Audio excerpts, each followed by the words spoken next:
ఈరోజు ఏబీ భద్రం గారి 10వ వర్ధంతిని ఏలూరు ఏరియా కమ్యూనిస్ట్ పార్టీ నిర్వహిస్తున్నందుకు ఏలూరు ఏరియా కమ్యూనిస్ట్ పార్టీని ప్రత్యేక అభినందనలు తెలియజేస్తాను. భద్రం గారు మహారాష్ట్రవాసి. నాగపూర్ నుంచి ఆయన రాజకీయ ప్రస్థానం ప్రారంభమైంది.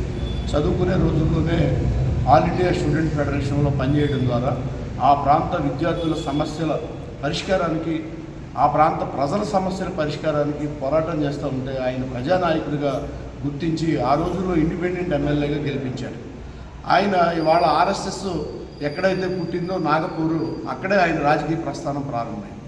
ఆ రోజుల్లోనే ఆయన ఈ మత ఉన్మాదానికి సంబంధించి, హిందూ మత ఉన్మాదానికి సంబంధించి ఆర్ఎస్ఎస్ ప్రజల మధ్య విభజన తీసుకొస్తానని గుర్తించి ఈ మతోన్మాద ప్రమాదాన్ని ప్రజలకు తెలియజెప్తూ అనేక పుస్తకాలు రాశారు.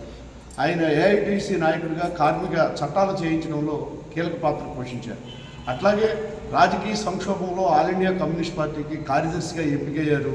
యూపీఏ 1 ఏర్పడడంలో ఆయన చాలా కీలకమైన పాత్ర వహించారు. దాని తర్వాత యూపీఏ 1 అధికారంలోకి వచ్చిన తర్వాత చట్టాలు చేయించడంలో మహాత్మా గాంధీ గ్రామీణ ఉపాధి హామీ చట్టం కానీ, అలాగే ఇన్ఫర్మేషన్ యాక్ట్ కానీ, గిరిజన హక్కుల చట్టం కానీ, ఇవన్నీ చేయించడంలో ఆయన కీలక పాత్ర పోషించిన నిజమైన దేశభక్తుడు. మొత్తం రాజకీయాల్లో, దేశ రాజకీయాల్లో లెజెండరీ లెఫ్టిస్ట్ ఆయన ఏ ఆశయాలను అయితే విడిచిపోయాడో ఆయన్ని ఆ ఆశయాల్ని సాధించడం కోసం జరిగే పోరాటాల్లో పార్టీ కార్యకర్తలందరూ పాల్గొనడమే ఆయనకు అర్పించే నిజమైన నివాళి. ఈ కార్యక్రమానికి హాజరైన అందరికీ మరొకసారి అభినందనలు తెలియజేస్తూ సెలవు తీసుకుంటాం.